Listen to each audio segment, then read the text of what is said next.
Hello friends, स्वागत है आपका एग्जाम न्यूज बाय जेके में। तो दोस्तों, बहुत दिनों से डिमांड हो रहा था दोस्तों का कि सर आप इकोनॉमिक्स वाला जो पार्ट था उसे आप छोड़ दिए हैं एसपीडी में, तो इकोनॉमिक्स वाला पार्ट भी आप कंप्लीट करवा दीजिए। तो दोस्तों फाइनल आप लोग के लिए इकोनॉमिक्स के जो वन लाइनर प्रश्न जितने भी पूछे गए हैं एसपीडी में, वो सारा जो है आप लोग को इस वीडियो में कंप्लीट करवाया गया है। तो वीडियो को शुरू से अंत तक जरूर देखें दोस्तों। अगर आप चैनल पे नए हैं तो चैनल को सब्सक्राइब करके बेल आइकन को जरूर दबा लें, क्योंकि इसी तरह के वीडियो हम अपने चैनल पे लाते रहते हैं। चलिए दोस्तों, आज के वीडियो को हम लोग शुरू करते हैं और भारतीय अर्थव्यवस्था यानी कि इंडियन इकोनॉमिक्स के जितने भी वन लाइनर प्रश्न हैं सारे प्रश्न को इस वीडियो में हम लोग देखते हैं। चलिए वीडियो को शुरू करते हैं। तो भारतीय अर्थव्यवस्था का पहला क्वेश्चन है आज का, अर्थशास्त्र का जनक किन्हें कहा जाता है? तो जानते होंगे आप इनके बारे में कि अर्थशास्त्र का जनक एडम स्मिथ को कहा जाता है। किसे कहा जाता है दोस्तों? एडम स्मिथ को अर्थशास्त्र का जनक कहा जाता है। नेक्स्ट है भारतीय अर्थव्यवस्था है। तो भारतीय अर्थव्यवस्था कैसी अर्थव्यवस्था है? तो यह एक विकासशील अर्थव्यवस्था है। कैसी अर्थव्यवस्था है? तो यह विकासशील अर्थव्यवस्था है। तो इसे आप याद रखिएगा कि भारत की जो अर्थव्यवस्था है वह विकासशील अर्थव्यवस्था है। नेक्स्ट है तृतीय विश्व शब्द प्रयुक्त होता है, यानी कि थर्ड वर्ल्ड। थर्ड वर्ल्ड जो शब्द है दोस्तों वह किस तरह के देश के लिए प्रयुक्त किया जाता है? तो तृतीय विश्व या थर्ड वर्ल्ड जो शब्द है यह विकासशील देश के संदर्भ में जो है प्रयुक्त किया जाता है। किस संदर्भ में? विकासशील देशों के संदर्भ में यह शब्द जो है प्रयुक्त किया जाता है। नेक्स्ट क्वेश्चन है पूंजीवादी तथा समाजवादी अर्थव्यवस्था अपनाने वाला पहला देश कौन सा था? तो पूंजीवादी अर्थव्यवस्था अपनाने वाला पहला देश अमेरिका था, जबकि समाजवादी अर्थव्यवस्था अपनाने वाला पहला देश जो था वह रूस था। तो दोनों याद रखिएगा, पूंजीवादी अर्थव्यवस्था अमेरिका ने सबसे पहले अपनाया और समाजी अर्थव्यवस्था रूस ने सबसे पहले अपनाया था। नेक्स्ट है विश्व की सबसे बड़ी अर्थव्यवस्था अमेरिका की है। तो पूरे विश्व में अगर सबसे बड़ी अर्थव्यवस्था है किसी देश की तो वह किसकी है दोस्तों? तो वह अमेरिका की है। अमेरिका की अर्थव्यवस्था जो है सबसे बड़ी है। नेक्स्ट है विश्व की दूसरी सबसे बड़ी अर्थव्यवस्था किसकी है? तो वह चाइना की है। किसकी है? चाइना हमारा पड़ोसी देश है, आप लोग जानते होंगे, और चाइना का ही दूसरा सबसे बड़ा अर्थव्यवस्था है विश्व में पूरे। नेक्स्ट है सकल घरेलू उत्पाद की दृष्टि से भारतीय अर्थव्यवस्था का विश्व में स्थान क्या है? तो अगर सकल घरेलू उत्पाद की दृष्टि से देखें तो भारतीय अर्थव्यवस्था का पूरे विश्व में 7वां स्थान है। कौन सा स्थान है? 7वां स्थान है। तो इसे आप याद रखिएगा। नेक्स्ट है क्रय शक्ति क्षमता के आधार पर भारत की अर्थव्यवस्था का विश्व में स्थान क्या है? तो अगर क्रय शक्ति क्षमता जिसे कि पीपीपी भी कहते हैं, तो इसके आधार पर अगर देखा जाए तो भारत की अर्थव्यवस्था का पूरे विश्व में तीसरा स्थान है। कितना स्थान है? तीसरा स्थान है। नेक्स्ट है मिश्रित अर्थव्यवस्था को अपनाने वाला विश्व का पहला देश कौन था? तो आप लोग जानते हैं कि भारत में भी मिश्रित अर्थव्यवस्था है, लेकिन पूछ रहा है यहाँ से कि मिश्रित अर्थव्यवस्था को अपनाने वाला विश्व का पहला देश कौन था? तो वह था फ्रांस। कौन था दोस्तों? फ्रांस जो था विश्व का पहला देश था जिन्होंने मिश्रित अर्थव्यवस्था को अपनाया था। नेक्स्ट है भारत में अर्थव्यवस्था कैसी है? तो यहाँ मिश्रित अर्थव्यवस्था है, अभी आप लोग को बताएं हम। नेक्स्ट है मिश्रित अर्थव्यवस्था का अर्थ क्या होता है? तो मिश्रित अर्थव्यवस्था का अर्थ होता है दोस्तों कि निजी तथा सार्वजनिक क्षेत्रों का सह-अस्तित्व हो रहा, यानी कि अगर कोई प्राइवेट कंपनी है और कोई सरकारी कंपनी है तो दोनों को जो सह-अस्तित्व यानी कि मिल करके जो काम करना होता है उसी को हम लोग मिश्रित अर्थव्यवस्था है, यानी कि दोनों जो है निजी कंपनियां और सरकारी कंपनियां मिल करके काम करती है। नेक्स्ट है मिश्रित अर्थव्यवस्था का प्रारंभ कब हुआ? तो मिश्रित अर्थव्यवस्था का प्रारंभ जो दोस्तों 1948 में हुआ। कब हुआ? 1948 में। नेक्स्ट है मानव विकास रिपोर्ट जारी करता है।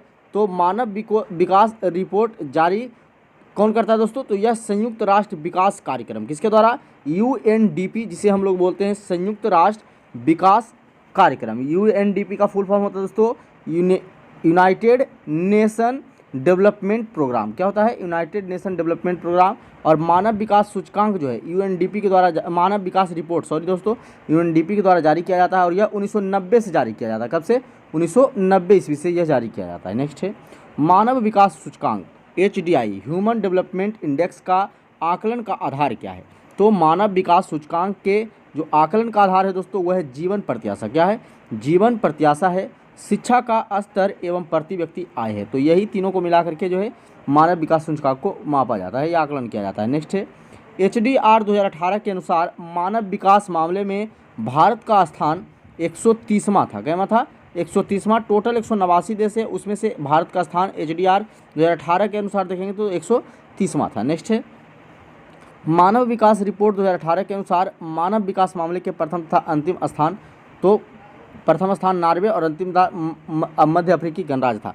तो ये सब 2018 का डाटा है दोस्तों। तो ये सब डाटा चेंज होता रहता है, तो इसे आप देख लीजिएगा, अपडेटेड डाटा आप लोग। नेक्स्ट है, भारत की पहली मानव विकास रिपोर्ट जारी की गई थी। तो भारत की पहली मानव विकास रिपोर्ट जो है दोस्तों अप्रैल 2002 में जारी की गई थी। कब जारी की गई थी? अप्रैल 2002 में। नेक्स्ट क्वेश्चन है, भारत के मानव विकास रिपोर्ट को कौन प्रकाशित या जारी करता है?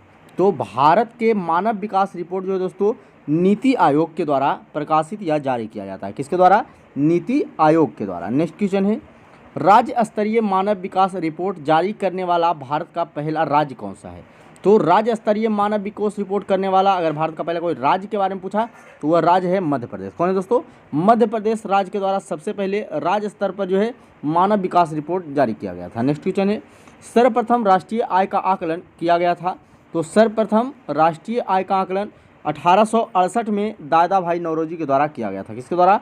दादा भाई नौरोजी के द्वारा। नेक्स्ट क्वेश्चन है, राष्ट्रीय आय समिति का गठन कब हुआ? तो राष्ट्रीय आय समिति का गठन अगस्त 1949 में हुआ था। कब हुआ था दोस्तों?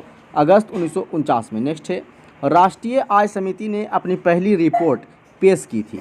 तो राष्ट्रीय आय समिति ने अपनी पहली रिपोर्ट 1951 में, कब दोस्तों? 1951 में इसके द्वारा प्रस्तुत किया गया था। नेक्स्ट है, राष्ट्रीय आय है। तो राष्ट्रीय आय क्या है? तो यह एक प्रवाह है, स्टॉक नहीं है। क्या है? तो राष्ट्रीय आय जो है यह एक प्रवाह है, यानी कि चलते रहती है, उसका स्टॉक नहीं होता है, तो इसे ही हम लोग राष्ट्रीय आय कहते हैं। नेक्स्ट है, हिंदू वृद्धि दर संबंधित है। तो हिंदू वृद्धि दर जो है राष्ट्रीय आय से संबंधित है। किससे? राष्ट्रीय आय से यह संबंधित है। नेक्स्ट है, हिंदू वृद्धि दर के अवधारणा के प्रतिपादक कौन थे? तो हिंदू वृद्धि दर के अवधारणा के प्रतिपादक थे प्रोफेसर राजकृष्ण। कौन थे? प्रोफेसर राजकृष्ण थे। नेक्स्ट है, राष्ट्रीय आय के अनुमान का सबसे पहला सरकारी अनुमान दिया गया। तो यह सबसे पहला 1948-49 में दिया गया। कब दोस्तों? 1948-49 में। नेक्स्ट है, राष्ट्रीय आय का सर्वश्रेष्ठ मापक है। तो कौन है? साधन लागत पर शुद्ध राष्ट्रीय उत्पाद, NNP जिसे बोलते हैं, वही जो है राष्ट्रीय आय का सर्वश्रेष्ठ मापक है। नेक्स्ट है, वर्तमान में राष्ट्रीय आय के गणना का आधार वर्ष क्या है? तो वर्तमान में अगर देखें तो राष्ट्रीय आय की गणना वर्ष जो है, आधार वर्ष वो है 2011-12। कौन है दोस्तों? 2011-12। 2015 से यह अभी लागू है। नेक्स्ट है, वर्ष 2014-15 में भारत की राष्ट्रीय आय में कृषि क्षेत्र का योगदान कितना था? तो ये तो पुराना डाटा है, नया डाटा बदल गया होगा। तो 2014-15 में अगर देखा जाए तो भारत की राष्ट्रीय आय में कृषि क्षेत्र का योगदान 17.6% था। कितना था? 17.6%। नेक्स्ट, राष्ट्रीय आय तथा सकल घरेलू उत्पाद जिसे हम लोग GDP बोलते हैं, ग्रोस डोमेस्टिक प्रोडक्ट, का लेखा करता है। तो इसकी जो लेखा जोखा करता है दोस्तों वह CSO करता है। कौन? सेंट्रल स्टैटिस्टिकल ऑर्गेनाइजेशन करता है, केंद्रीय सांख्यिकी संगठन करता है राष्ट्रीय आय के सकल घरेलू उत्पाद का लेखा जोखा। चलिए नेक्स्ट क्वेश्चन हम लोग देखते हैं। नेक्स्ट क्वेश्चन है हम लोगों का, राष्ट्रीय आय में सर्वाधिक योगदान किसका है? तो राष्ट्रीय आय में अगर हम लोग देखेंगे तो सबसे ज़्यादा योगदान तृतीयक क्षेत्र का है। किस क्षेत्र का है? तृतीयक क्षेत्र का है, जिसे सेवा क्षेत्र के नाम से भी जाना जाता है। नेक्स्ट है, केंद्रीय सांख्यिकी संगठन जिसे CSO बोलते हैं की स्थापना कब हुई? तो CSO की स्थापना 2 मई 1951 को हुई। कब हुई दोस्तों? 2 मई 1951 को हुई। नेक्स्ट क्वेश्चन है, केंद्रीय सांख्यिकी संगठन ने पहली देशव्यापी आर्थिक गणना कराई थी। तो 1977 में कराई थी। कब कराई थी? 1977 में। नेक्स्ट है, CSO का मुख्यालय कहाँ है? तो CSO का मुख्यालय नई दिल्ली में है। कहाँ है? नई दिल्ली में। नेक्स्ट, भारत में GDP में सर्वाधिक योगदान वाला राज्य कौन सा है? तो भारत के GDP जिसे हम लोग सकल घरेलू उत्पाद बोलते हैं, उसमें सबसे ज़्यादा योगदान अगर किसी राज्य का है तो वह है महाराष्ट्र का। किसका? महाराष्ट्र का GDP में सबसे अधिक योगदान रहता है। नेक्स्ट क्वेश्चन है, राष्ट्रीय लेखा सांख्यिकी कहलाता है तो श्वेत पत्र, राष्ट्रीय लेखा सांख्यिकी को श्वेत पत्र कहा जाता है। क्या कहा जाता है? श्वेत पत्र कहा जाता है। नेक्स्ट है, श्वेत पत्र प्रकाशित करता है। तो श्वेत पत्र जो है दोस्तों CSO, सेंट्रल स्टैटिस्टिकल ऑर्गेनाइजेशन यानी केंद्रीय सांख्यिकी संगठन के द्वारा प्रस्तुत किया जाता है, यानी कि प्रकाशित किया जाता है। नेक्स्ट है, भारतीय सांख्यिकी संस्थान है तो यह कोलकाता में है। कहाँ है? कोलकाता में। नेक्स्ट, 2016-17 में GVA जिसे सकल मूल्य वर्धन बोलते हैं में प्राथमिक क्षेत्र, द्वितीयक क्षेत्र एवं तृतीयक क्षेत्र का योगदान अनुमानित कितना था? तो दोस्तों ये 2016-17 का ही डाटा है, तो अभी का चेंज हो गया होगा। तो अगर उस समय का देखना चाहते हो देख सकते हैं आप लोग, 17.32%, 29.02% और 53.66% था। नेक्स्ट है, प्राथमिक क्षेत्र संबंधित है। तो प्राथमिक क्षेत्र में आते हैं कृषि, पशुपालन और मत्स्य पालन। तो ये सभी जो दोस्तों प्राथमिक क्षेत्र में आते हैं। किस क्षेत्र में? प्राथमिक क्षेत्र में आते हैं। नेक्स्ट है द्वितीयक क्षेत्र में कौन कौन आते हैं? तो द्वितीयक क्षेत्र में अगर देख लें, द्वितीयक क्षेत्र को हम लोग औद्योगिक क्षेत्र भी बोलते हैं। तो इसमें विनिर्माण, निर्माण, विद्युत, जलपूर्ति, ये सभी जितने भी उद्योग से संबंधित है ये सभी द्वितीयक क्षेत्र में आते हैं। तृतीयक क्षेत्र की अगर बात करें दोस्तों, तो तृतीयक क्षेत्र को सेवा क्षेत्र भी कहा जाता है। तो देख लेते हैं कि तृतीयक क्षेत्र से कौन कौन संबंधित है। सेवा क्षेत्र, व्यापार क्षेत्र, परिवहन, संचार, यानी कि जिससे व्यक्तियों को सुख सुविधा मिलता है, आसानी होता है, तो जो से उसे सेवा प्रदान किया जाता है उसे वह सभी तृतीयक क्षेत्र के अंतर्गत आता है, इसीलिए इसे सेवा क्षेत्र भी कहा जाता है। नेक्स्ट है किसी भी देश की आर्थिक विकास दर का सर्वश्रेष्ठ सूचक होती है। तो किसी भी देश की आर्थिक विकास दर का जो सर्वश्रेष्ठ सूचक होता है वह प्रति व्यक्ति आय होता है। कौन होता है? प्रति व्यक्ति आय। नेक्स्ट प्रति व्यक्ति आय मामले में अग्रणी देश कौन सा है? तो प्रति व्यक्ति आय में अगर अग्रणी देश की बात करें तो वह जापान है। कौन है दोस्तों? जापान। नेक्स्ट 2016-17 में भारत में सर्वाधिक तथा न्यूनतम प्रति व्यक्ति आय वाला राज्य कौन था? 2016-17 के अगर डाटा के हिसाब से देखें तो न्यूनतम अगर प्रति व्यक्ति वाला आय देखें तो गोवा था, सॉरी दोस्तों, कह रहा है कि भारत में सर्वाधिक तथा न्यूनतम प्रति व्यक्ति आय। सर्वाधिक अगर बात करें तो गोवा था और न्यूनतम अगर बात करें तो बिहार था। बिहार का जो न्यूनतम था प्रति व्यक्ति आय सबसे कम था और गोवा सबसे अधिक था। नेक्स्ट है वर्ष 2016-17 में भारत में सर्वाधिक प्रति व्यक्ति आय वाला केंद्र शासित राज्य कौन सा था? तो वह दिल्ली था। कौन था दोस्तों? दिल्ली। नेक्स्ट भारत में गरीबी का मापन का आधार क्या है? तो भारत में गरीबी के मापन का जो आधार है वह है न्यूनतम कैलोरी उपभोग के मौद्रिक मान। क्या है? न्यूनतम कैलोरी उपभोग के मौद्रिक मान, यानी कि एक व्यक्ति कितना कैलोरी ऊर्जा जो है दिन भर में खपत करता है, उसी के अनुसार जो है भारत में गरीबी का मापन होता है। नेक्स्ट है ग्रामीण तथा शहरी क्षेत्र में एक व्यक्ति के प्रति दिन में भोजन होना चाहिए। तो ग्रामीण क्षेत्र में अगर बात करें तो क्रमशः 2400 कैलोरी के ऊर्जा का कम से कम भोजन होना चाहिए, और शहरी क्षेत्र की बात करें तो 2100 कैलोरी का, क्योंकि ग्रामीण क्षेत्रों के लोगों को ज़्यादा हार्ड वर्क करना पड़ता है, इसीलिए उसे ज़्यादा कैलोरी की भी ज़रूरत होती है। देख सकते हैं ग्रामीण में 2400 कैलोरी और शहर में 2100 कैलोरी। नेक्स्ट है भारत में गरीबी का आकलन किया जाता है। तो भारत में गरीबी का आकलन जो है दोस्तों लकड़वाला फार्मूला के आधार पर किया जाता है। किस फार्मूला के आधार पर? लकड़वाला फार्मूला के आधार पर। नेक्स्ट है लकड़वाला फार्मूला को स्वीकृति प्रदान की गई थी। तो लकड़वाला फार्मूला को 11 मार्च 1997 को योजना आयोग के द्वारा जो है इसे स्वीकृति प्रदान की गई थी। कब दोस्तों? 11 मार्च 1997 को। नेक्स्ट है अंत्योदय कार्यक्रम का उद्देश्य क्या है? तो अंत्योदय कार्यक्रम का उद्देश्य है कि गरीबों में सबसे गरीब की सहायता करना। क्या है? जो गरीब है उसमें पूरे गरीबों में से जो सबसे गरीब है उसकी सहायता प्रदान करना है, उसे ही वही अंत्योदय कार्यक्रम का मुख्य उद्देश्य है। नेक्स्ट है अंत्योदय कार्यक्रम सर्वप्रथम प्रारंभ हुआ तो राजस्थान में। कहाँ? राजस्थान में प्रारंभ हुआ। नेक्स्ट भारत में बेरोजगारी संबंधित आंकड़े तैयार किए जाते हैं। तो राष्ट्रीय प्रतिदर्श सर्वेक्षण के द्वारा, किसके द्वारा? NSSO। किसके द्वारा दोस्तों? NSSO के द्वारा ही भारत में बेरोजगारी संबंधित आंकड़े जो है तैयार किए जाते हैं। नेक्स्ट क्वेश्चन है भारत में कृषि क्षेत्र में पाई जाने वाली बेरोजगारी कैसी होती है? तो भारत की जो कृषि क्षेत्र में जो है दोस्तों अदृश्य या प्रच्छन्न बेरोजगारी पाई जाती है। कौन सी बेरोजगारी? और अदृश्य बेरोजगारी, जो कि अच्छे तरीके से दिखाई नहीं देता है, या प्रच्छन्न बेरोजगारी पाई जाती है। नेक्स्ट है व्यापक चक्र की मंदी के समय उत्पन्न बेरोजगारी कहलाता है। तो व्यापक चक्र के मंदी के समय जो उत्पन्न बेरोजगारी होता है उसे चक्रीय बेरोजगारी कहा जाता है। क्या कहा जाता है? चक्रीय बेरोजगारी। नेक्स्ट है भारत में बेरोजगारी का स्वरूप है। तो भारत में बेरोजगारी का स्वरूप संरचनात्मक है। कैसा दोस्तों? संरचनात्मक है। नेक्स्ट है ग्रामीण क्षेत्रों में पाई जाने वाली बेरोजगारी है। तो ग्रामीण क्षेत्र में मौसमी बेरोजगारी पाया जाता है। कौन सा बेरोजगारी? मौसमी बेरोजगारी पाया जाता है। ज़्यादातर यह कृषि क्षेत्रों में देखने को मिलता है। चलिए नेक्स्ट क्वेश्चन देखते हैं हम लोग। नेक्स्ट क्वेश्चन है शहरी क्षेत्र में पाई जाने वाली बेरोजगारी कौन सी होती है दोस्तों? तो शहरी क्षेत्र में खुली या प्रत्यक्ष बेरोजगारी पाई जाती है। कौन सी? खुली बेरोजगारी या प्रत्यक्ष बेरोजगारी पाई जाती है। नेक्स्ट है वित्तीय वर्ष की अवधि है। तो वित्तीय वर्ष की अवधि है 1 अप्रैल से 31 मार्च। कितना दोस्तों? 1 अप्रैल से 31 मार्च तक जो है यह वित्तीय वर्ष कहलाता है। नेक्स्ट है प्रथम वित्त आयोग का गठन कब हुआ? तो प्रथम वित्त आयोग का गठन 1951 में हुआ था। कब हुआ था? 1951 ईस्वी में। नेक्स्ट है वित्त आयोग का गठन होता है तो राष्ट्रपति के द्वारा होता है। किसके द्वारा? राष्ट्रपति के द्वारा ही वित्त आयोग का गठन किया जाता है, और यह हमारे संविधान के अनुच्छेद 280 के 1 में वर्णित है। कहाँ वर्णित है दोस्तों? अनुच्छेद 280 के 1 में वर्णित है। नेक्स्ट है राज्य वित्त आयोग का गठन अनुच्छेद 243 के 1 के तहत किया जाता है। तो राज्य वित्त आयोग का गठन किस अनुच्छेद के तहत? अनुच्छेद 243 1 के तहत। नेक्स्ट है वित्त आयोग के प्रथम अध्यक्ष कौन थे? तो वित्त आयोग के प्रथम अध्यक्ष थे केसी नियोगी। कौन थे दोस्तों? केसी नियोगी थे। नेक्स्ट है वित्त आयोग के अध्यक्ष की नियुक्ति किनके द्वारा किया जाता है? तो वित्त आयोग के अध्यक्ष की नियुक्ति राष्ट्रपति करता है। कौन करता है? राष्ट्रपति। नेक्स्ट, वित्त आयोग का कार्यकाल होता है, तो वित्त आयोग का कार्यकाल 5 वर्षों का होता है। कितना वर्षों का? 5 वर्षों का होता है। नेक्स्ट है, वित्त आयोग में सदस्यों की संख्या होती है, तो वित्त आयोग में सदस्यों की संख्या 5 होती है। कितनी दोस्तों? 5 होती है, और अध्यक्ष सहित यानी कि अध्यक्ष को लेकर के 5 होता है कुल। नेक्स्ट, 14वें वित्त आयोग का गठन कब हुआ था? तो 14वें वित्त आयोग का गठन 2013 में हुआ। फिर 14वें वित्त आयोग की अवधि कब से कब तक थी दोस्तों? तो 15 से 20 तक। कब से कब थी? 15 से 20 तक थी, और इसकी जो आयोग का गठन हुआ था इसका 2013 में हुआ था। नेक्स्ट, 14वें वित्त आयोग के अध्यक्ष कौन बने? तो 14वें वित्त आयोग के अध्यक्ष बने वाई.बी. रेड्डी। कौन बने थे? वाई.बी. रेड्डी थे। नेक्स्ट, 15वें वित्त आयोग की अवधि क्या होगी? तो 15वें वित्त आयोग की अवधि होगी 2020 से 25 तक। कब दोस्तों? 2020 से 25 तक है, और 15वें वित्त आयोग के अध्यक्ष बने हैं एन.के. सिंह। कौन बने हैं? एन.के. सिंह बने हैं। नेक्स्ट है, वित्त आयोग का मुख्य कार्य क्या है? तो वित्त आयोग का मुख्य कार्य होता है कि केंद्र तथा राज्य के बीच राजस्व का बंटवारा करना।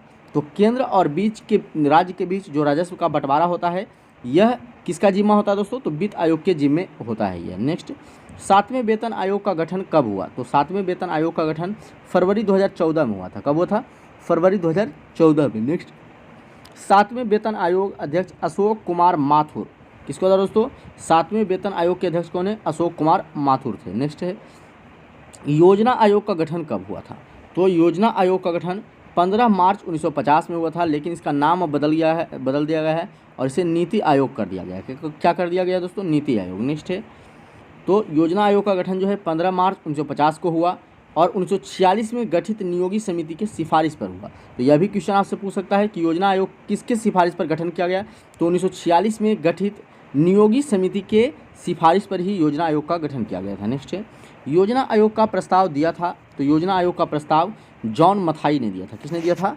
जॉन मथाई ने। नेक्स्ट है, योजना आयोग संस्था थी, तो योजना आयोग जो संस्था थी दोस्तों वह गैर संवैधानिक थी। कैसी थी? गैर संवैधानिक थी। नेक्स्ट है, योजना आयोग का अध्यक्ष कौन होता है?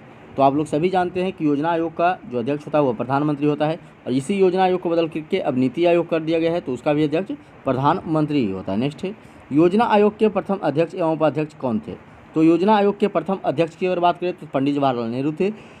पहले उपाध्यक्ष की अगर बात करें तो वह थे गुलजारी लाल नंदा। कौन थे दोस्तों? गुलजारी लाल नंदा थे। नेक्स्ट है, योजना आयोग के अंतिम अध्यक्ष एवं उपाध्यक्ष कौन थे? तो योजना आयोग के अंतिम अध्यक्ष अभी थे नरेंद्र मोदी, और अंतिम उपाध्यक्ष की अगर बात करें तो वो थे मोंटेक सिंह। कौन थे? मोंटेक सिंह अहलूवालिया। कौन थे दोस्तों? मोंटेक सिंह अहलूवालिया थे। नेक्स्ट है, योजना आयोग के स्थान पर किस नई संस्था का गठन हुआ? तो अभी आप लोग को बताएं, नीति आयोग का गठन किया गया है योजना आयोग के स्थान पे, और इसका गठन हुआ है 1 जनवरी 2015 को। कब हुआ दोस्तों? नीति आयोग जो है कब अस्तित्व में आया है? 1 जनवरी 2015 को अस्तित्व में आया। नीति का फुल फॉर्म होता है national instruction for transforming India. क्या होता है दोस्तों? National instruction for transforming India होता है नीति का फुल फॉर्म। नेक्स्ट है, नीति आयोग के अध्यक्ष होता है, तो नीति आयोग का अध्यक्ष भी प्रधानमंत्री होता है, क्योंकि योजना आयोग का नाम सिर्फ बदला गया है इसका। नेक्स्ट है, नीति आयोग के प्रथम अध्यक्ष एवं उपाध्यक्ष कौन थे? तो नीति आयोग के प्रथम अध्यक्ष नरेंद्र मोदी थे, और प्रथम उपाध्यक्ष थे अरविंद पनगड़िया। कौन थे? अरविंद पनगड़िया थे। नेक्स्ट है, नीति आयोग संस्था है, तो यह गैर संवैधानिक संस्था है। कैसी? गैर संवैधानिक है, लेकिन यह परामर्शदात्री एवं विशेषज्ञ संस्था है। नेक्स्ट है, योजना आयोग द्वारा इंडिया विजन 2020 का दस्तावेज प्रस्तुत हुआ, तो योजना आयोग के द्वारा इंडिया विजन 2020 का दस्तावेज जो है दोस्तों 23 जनवरी 2003 को प्रस्तुत किया गया था। कब? 23 जनवरी 2003 को। नेक्स्ट है, इंडिया विजन 2020 में सकल घरेलू उत्पाद लक्ष्य निर्धारित किया गया था। कितना? 9% निर्धारित किया गया था। नेक्स्ट है, सुपर कैबिनेट के रूप में किसे जाना जाता है? तो राष्ट्रीय विकास परिषद को। किसे? राष्ट्रीय विकास परिषद को जो है सुपर कैबिनेट के रूप में जाना जाता है। नेक्स्ट है, राष्ट्रीय विकास परिषद जिसे कि एनडीसी बोलते हैं। क्या बोलते हैं? एनडीसी बोलते हैं। का गठन कब हुआ था? तो राष्ट्रीय विकास परिषद का गठन जो दोस्तों 6 अगस्त 1952 को हुआ था। कब हुआ था? 6 अगस्त 1952 को। नेक्स्ट है, एनडीसी संस्था है, तो यह गैर संवैधानिक संस्था है। कैसी संस्था है? गैर संवैधानिक। नेक्स्ट है, एनडीसी का अध्यक्ष कौन होता है? तो एनडीसी का अध्यक्ष भी प्रधानमंत्री ही होता है। कौन होता है? प्रधानमंत्री होता है। चलिए नेक्स्ट क्वेश्चन की तरफ चलते हैं। नेक्स्ट क्वेश्चन हम लोग का, राष्ट्रीय विकास परिषद के सदस्यों में शामिल होते हैं, तो राष्ट्रीय विकास परिषद के सदस्यों में केंद्रीय मंत्रिमंडल के सदस्य तथा राज्यों के मुख्यमंत्री, केंद्र शासित राज्यों के प्रशासक तथा योजना आयोग के सदस्य, ये सभी जो हैं राष्ट्रीय विकास परिषद के सदस्यों में शामिल होते हैं। कौन कौन? केंद्रीय मंत्रिमंडल के सदस्य, राज्य के मुख्यमंत्री, केंद्र शासित राज्यों के प्रशासक तथा योजना आयोग के सदस्य। नेक्स्ट है, राष्ट्रीय विकास परिषद का मुख्य कार्य क्या है? तो राष्ट्रीय विकास परिषद का मुख्य कार्य है पंचवर्षीय योजना का अनुमोदन तथा अंतिम स्वीकृति प्रदान करना। क्या दोस्तों? पंचवर्षीय योजना का अनुमोदन तथा अंतिम स्वीकृति प्रदान करना है। नेक्स्ट है, भारत में योजना का स्वरूप कैसा है? तो भारत में योजना का स्वरूप मिश्रित है। कैसा है? मिश्रित है। नेक्स्ट है, भारत के लिए नियोजित अर्थव्यवस्था पुस्तक को लिखा है। तो भारत के लिए नियोजित अर्थव्यवस्था पुस्तक जो है दोस्तों विश्वेश्वरैया के द्वारा लिखा गया है। कब लिखा गया है? 1934 में लिखा गया है। नेक्स्ट है, गांधी योजना को तैयार किया था। तो गांधी योजना जो है श्री मन्नारायण के द्वारा जो है तैयार किया गया था। किसके द्वारा? श्री मन्नारायण के द्वारा गांधी योजना तैयार किया गया था 1944 में। कब? 1944 में। नेक्स्ट है, बॉम्बे प्लान लागू हुआ। तो बॉम्बे प्लान जो है दोस्तों 1944 में लागू हुआ, जो 8 उद्योगपतियों के द्वारा लागू किया गया था 15वीं वर्षीय योजना के अंतर्गत। नेक्स्ट है, जन योजना निर्मित की गई। तो जन योजना जो है दोस्तों श्री M.N. रॉय के द्वारा अप्रैल 1945 में जो है निर्मित की गई थी। नेक्स्ट है, सर्वोदय योजना को प्रस्तुत किसने किया था? तो सर्वोदय योजना जो है दोस्तों जयप्रकाश नारायण के द्वारा प्रस्तुत किया गया था जनवरी 1950 में। कब? जनवरी 1950 में प्रस्तुत किया गया था। नेक्स्ट है, नियोजन से तात्पर्य है। तो नियोजन से तात्पर्य है कि आर्थिक नियोजन। क्या है? आर्थिक नियोजन। नेक्स्ट है, आर्थिक नियोजन को सर्वप्रथम अपनाया था। तो आर्थिक नियोजन को सबसे पहले रूस ने अपनाया था। किसने अपनाया था? रूस ने अपनाया था। नेक्स्ट है, आर्थिक नियोजन विषय है। तो आर्थिक नियोजन जो दोस्तों समवर्ती सूची का विषय है। किसका विषय है? समवर्ती सूची का। नेक्स्ट है, आर्थिक नियोजन से संबंधित अनुसूची कौन सी है? तो आर्थिक नियोजन से जो संबंधित अनुसूची है वह 7वीं अनुसूची है। कौन सी अनुसूची? 7वीं अनुसूची। नेक्स्ट है, नियोजित आर्थिक विकास का शुभारंभ कब हुआ?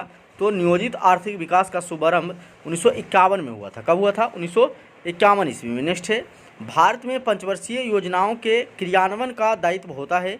तो भारत में पंचवर्षीय योजनाओं के क्रियान्वयन का जो दायित्व होता है वह केंद्र और राज्य सरकार पर होता है। किस पर? केंद्र और राज्य सरकार पर होता है। नेक्स्ट क्वेश्चन है, राष्ट्रीय योजना समिति की स्थापना कब हुई? तो राष्ट्रीय योजना समिति की स्थापना 1938 में हुई थी। कब हुई थी? 1938 में। नेक्स्ट है, राष्ट्रीय योजना समिति के अध्यक्ष कौन थे? तो राष्ट्रीय योजना समिति के अध्यक्ष थे पंडित जवाहरलाल नेहरू। कौन थे दोस्तों? पंडित जवाहरलाल नेहरू थे। नेक्स्ट है, राष्ट्रीय योजना समिति की रिपोर्ट प्रकाशित हुई। तो राष्ट्रीय योजना समिति की रिपोर्ट जो है 1949 में प्रकाशित हुई। कब? 1949 में। नेक्स्ट है, भारत में पंचवर्षीय योजना प्रेरित है।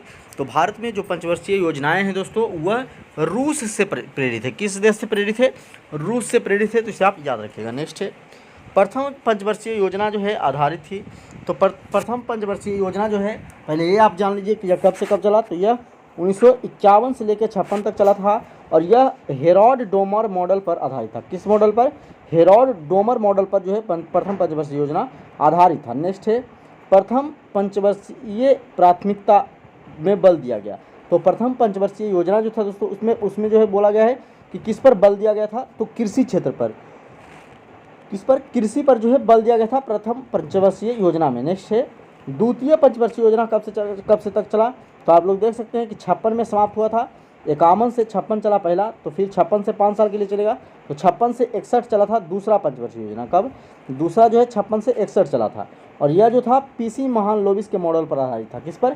पीसी महालनोबिस के मॉडल पर आधारित था द्वितीय पंचवर्षीय योजना। नेक्स्ट था, द्वितीय पंचवर्षीय योजना में सर्वोच्च प्राथमिकता दी गई थी। तो इसमें जो है सबसे ज़्यादा प्राथमिकता भारी एवं आधारभूत उद्योग पर दी गई थी। किस पर? भारी एवं आधारभूत उद्योग पर। नेक्स्ट था, राउरकेला जो कि उड़ीसा में है, भिलाई जो छत्तीसगढ़ में है, व दुर्गापुर जो कि पश्चिम बंगाल में है, इस्पात कारखाना का स्थापना की गई थी।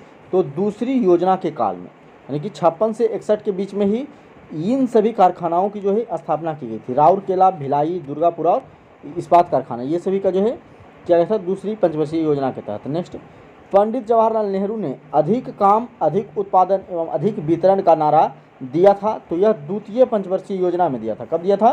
द्वितीय पंचवर्षीय योजना में जवाहरलाल नेहरू के द्वारा यह नारा दिया गया था। नेक्स्ट है तृतीय पंचवर्षीय योजना कब चला दोस्तों, तो 61 में खत्म हुआ द्वितीय, तो 61 से 66 तक तृतीय पंचवर्षीय योजना चला था। और यह जो था डोमर समृद्धि मॉडल पर आधारित था। किस पर, डोमर समृद्धि मॉडल पर यह आधारित था। नेक्स्ट है तृतीय योजना में प्राथमिकता दी गई थी, तो तृतीय योजना में अर्थव्यवस्था को स्वावलंबी एवं स्फूर्त बनाने की जो है प्राथमिकता दी गई थी। क्या प्राथमिकता दी गई थी तृतीय पंचवर्षीय योजना में, अर्थव्यवस्था को स्वावलंबी एवं स्वस्फूर्त बनाना। नेक्स्ट है अब तक की सबसे असफल योजना कौन, तो अब तक की अगर सबसे असफल योजना की बात करें तो तृतीय पंचवर्षीय योजना,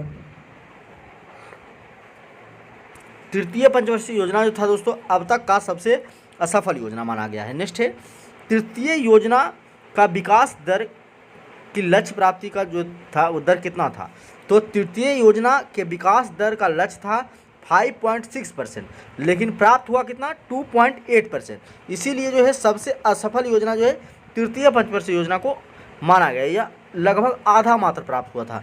5.6 था लक्ष्य प्राप्त करने की जो दर रखा गया था, लेकिन प्राप्त हुआ मात्र 2.8%। चलिए नेक्स्ट क्वेश्चन देखते हैं हम लोग। नेक्स्ट क्वेश्चन है तृतीय पंचवर्षीय योजना के असफलता का कारण क्या था, तो तृतीय पंचवर्षीय योजना के जो असफलता का कारण था वो था भारत पाक के बीच, यानी भारत और पाकिस्तान के बीच जो युद्ध छिड़ गया था, युद्ध हुआ था 1965 में, यही जो है उसका मुख्य कारण माना गया। नेक्स्ट है और भारत चीन युद्ध एवं भयंकर युद्ध, तो आप लोग जानते हैं 61 से 65 तक जो चला, तो चीन से भी इस बीच में युद्ध हो जाता है 65 में, और फिर 62 में यहाँ पे चीन, 62 में चाइना से युद्ध हो जाता है और 65 में पाकिस्तान से युद्ध हो जाता है। इसीलिए तृतीय पंचवर्षीय योजना जो है उतना कारगर सिद्ध नहीं होता है। नेक्स्ट है 3 वार्षिक योजनाओं का काल कितना था, तो 3 वार्षिक योजनाओं का काल 1966 से 69 था। कितना था, 1966 से 69। नेक्स्ट है 3 वार्षिक योजनाओं को संज्ञा दी जाती है, तो योजना अवकाश की संज्ञा भी दी जाती है, तो इसे ही योजना अवकाश भी कहा जाता है। तो योजना अवकाश कब से कब तक चला था, 1966 से 69 तक। नेक्स्ट है हरित क्रांति एवं बोकारो स्टील प्लांट की शुरुआत हुई थी, तो योजना अवकाश में ही इन दोनों की शुरुआत हुई थी। किसकी, हरित क्रांति की और बोकारो स्टील प्लांट की स्थापना 1968 में हुई, बोकारो स्टील प्लांट की आप लोग जानते हैं। तो ये दोनों की स्थापना जो है योजना अवकाश के दौरान ही हुआ था। नेक्स्ट है चतुर्थ योजना का काल कितना से कितना तक था, तो 68 में जब योजना अवकाश खत्म हुआ तो 69 से 74 फिर 5 साल के लिए चतुर्थ योजना जो है लाई गई। चतुर्थ पंचवर्षीय योजना जो है 1969 से 74 की रूपरेखा तैयार की गई थी, तो D.R. गॉडगिल ने किया था। इसकी रूपरेखा किसने तैयार किया था, D.R. गॉडगिल ने। नेक्स्ट है गॉडगिल योजना कहलाता है, तो वही चतुर्थ योजना को गॉडगिल योजना भी कहा जाता है। नेक्स्ट है चतुर्थ योजना का मुख्य उद्देश्य क्या था, तो चतुर्थ योजना का मुख्य उद्देश्य था स्थिरता के साथ विकास। क्या था दोस्तों, स्थिरता के साथ विकास, यही इसका मुख्य उद्देश्य था। नेक्स्ट था पांचवी योजना का काल कब से कब तक रहा, तो 1974 से 79 तक रहा। कब तक, 74 से 79 तक। तो पंचवर्षीय योजना, पाँचवीं पंचवर्षीय योजना दोस्तों, इसकी रूपरेखा किसके द्वारा तैयार किया गया था, तो D.P. धर के द्वारा। किसके द्वारा, D.P. धर ने पाँचवीं पंचवर्षीय योजना की रूपरेखा तैयार किया था। नेक्स्ट है पाँचवीं योजना का मुख्य उद्देश्य क्या था, तो पाँचवीं पंचवर्षीय योजना जो था इसका मुख्य उद्देश्य था गरीबी का उन्मूलन करना एवं आत्मनिर्भरता को बढ़ावा देना। नेक्स्ट है 1 वर्ष पूर्व में ही समाप्त योजना थी, तो यह पाँचवीं पंचवर्षीय योजना जी थी, 1 वर्ष पहले ही समाप्त हो गई थी। नेक्स्ट है इंदिरा गांधी ने गरीबी हटाओ का नारा दिया था, तो यह पाँचवीं पंचवर्षीय योजना के दौरान ही दिया गया था, गरीबी हटाओ का नारा इंदिरा गांधी के द्वारा। नेक्स्ट है काम के बदले अनाज कार्यक्रम का शुरू हुआ था, तो काम के बदले अनाज जो कार्यक्रम है इसकी शुरुआत पाँचवीं योजना के तहत हुआ था। किस योजना के तहत, पाँचवीं पंचवर्षीय योजना के काल में ही शुरू हुआ था यह। नेक्स्ट 1974 में राष्ट्रीय न्यूनतम आवश्यकता कार्यक्रम, यानी कि जिसे हम लोग NMNP बोलते हैं, लागू हुआ था, तो यह पाँचवीं योजना में लागू हुआ था। कब लागू हुआ था दोस्तों, पाँचवीं योजना में ही यह लागू हुआ था। नेक्स्ट है अनवरत योजना का काल क्या रहा, अनवरत योजना जो कि छोड़ के लाया गया 1 साल के लिए 2 साल के लिए, उसे अनवरत योजना या फिर रोलिंग प्लान कहा जाता है। तो रोलिंग प्लान का काल था 1978 से 80। कितना था, 1978 से 80 था। नेक्स्ट है अनवरत योजना देन है, तो अनवरत योजना जो दोस्तों गुन्नार मिर्डल की देन है। किसकी देन है, गुन्नार मिर्डल की देन है। नेक्स्ट है अनवरत योजना के प्रतिपादक कौन थे, तो अनवरत योजना के प्रतिपादक थे रेगनर फ्रिश। कौन थे, रेगनर फ्रिश थे। नेक्स्ट है अनवरत योजना आधारित थी। तो अनवरत योजना जो थी दोस्तों वह गांधीवादी मॉडल पर आधारित थी। किस मॉडल पर? गांधीवादी मॉडल पर। नेक्स्ट है नाबार्ड की स्थापना हुई थी। तो नाबार्ड की स्थापना छठी पंचवर्षीय योजना में हुई थी। कब हुई थी? छठी पंचवर्षीय योजना के दौरान जो है नाबार्ड की स्थापना की गई थी। और छठी पंचवर्षीय योजना कब से कब चला? 1980 से 85 तक। नेक्स्ट है राष्ट्रीय ग्रामीण रोजगार योजना प्रारंभ हुई थी। तो राष्ट्रीय ग्रामीण रोजगार योजना जो दोस्तों छठी योजना काल में प्रारंभ हुआ था। नेक्स्ट है सातवीं पंचवर्षीय योजना की रूपरेखा तैयार की थी। तो सातवीं पंचवर्षीय योजना की रूपरेखा रामकृष्ण हेंगर ने तैयार किया था। किसने? रामकृष्ण हेंगर ने। नेक्स्ट है इंदिरा आवास योजना तथा जवाहर रोजगार का प्रारंभ हुआ था। तो इंदिरा आवास योजना तथा जवाहर रोजगार योजना का प्रारंभ सातवीं योजना के दौरान हुआ था। कब हुआ था? सातवीं योजना के दौरान हुआ। 1985-86 में हुआ था इंदिरा आवास का स्टार्ट। आप लोग जाते हैं। नेक्स्ट है नेहरू रोजगार योजना प्रारंभ हुआ था। तो सातवीं योजना में ही। तो दोनों इंदिरा आवास और नेहरू रोजगार दोनों का प्रारंभ सातवीं योजना में ही किया गया था। नेक्स्ट है आठवीं पंचवर्षीय योजना कब से कब तक चला? 1992 से 97 के बीच जो चला। इसकी रूपरेखा तैयार किसने किया था? प्रणब मुखर्जी ने। किसने दोस्तों? प्रणब मुखर्जी के द्वारा आठवीं पंचवर्षीय योजना की रूपरेखा तैयार की गई थी। नेक्स्ट है आठवीं योजना का मुख्य उद्देश्य क्या था? तो आठवीं योजना का मुख्य उद्देश्य था मानव संसाधन का विकास करना। क्या था? मानव संसाधन का विकास। नेक्स्ट है अब तक की सर्वाधिक सफल योजना कौन रही? तो आठवीं पंचवर्षीय योजना।